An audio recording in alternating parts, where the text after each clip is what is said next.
बिना पूछे फूलवरिया में काहे अइल राम। बिना पूछे फूलवरिया में काहे अइल राम। बिना पूछे फूलवरिया में केकरा से बात कैल, केकरा से मोल कैला। केकरा से बात कैल, केकरा से केकरा ही मनवा के मोह लेल राम। बिना पूछे फूलवरिया में काहे अइल राम। बिना पूछे फूलवरिया में काहे अइल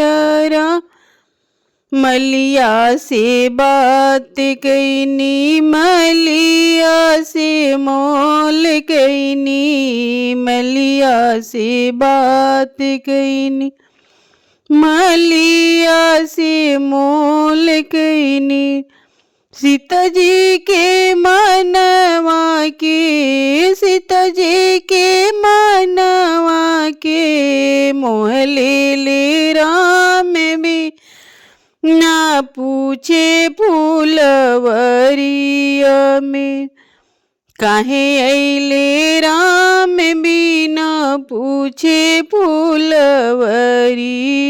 में काहे अइल राम। बिना मलिया से मोल कैनी, मलिया से बात कैनी। मलिया से मोल कैनी, मलिया से बात कैनी। सीता जी के मनवा के, सीता जी के मनवा के मोह ले राम। बिना पूछे फूल बगिया में काहे अइल राम। बिना पूछे फूल बगिया में काहे अइल। के कर लाल हवा, के कर ललनवा हो। के कर लाल हवा, के कर ललनवा।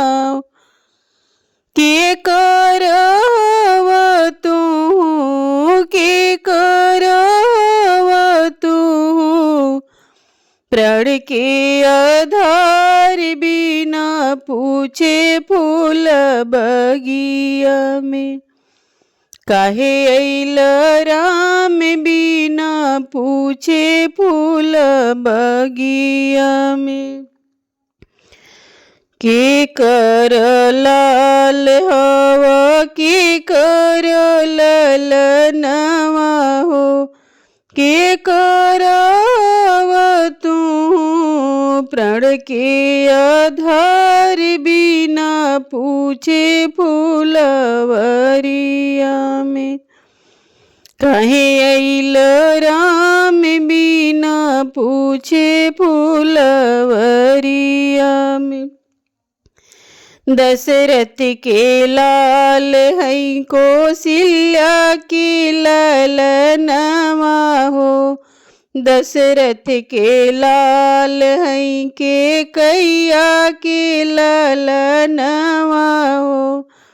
सीता की होई हम, सीता की होई हम प्राण की आधार। बिना पूछे फूल बगिया में काहे अइल राम। बिना पूछे फूल बगिया में दशरथ के लाल है, सुमित्रा के ललनवा हो।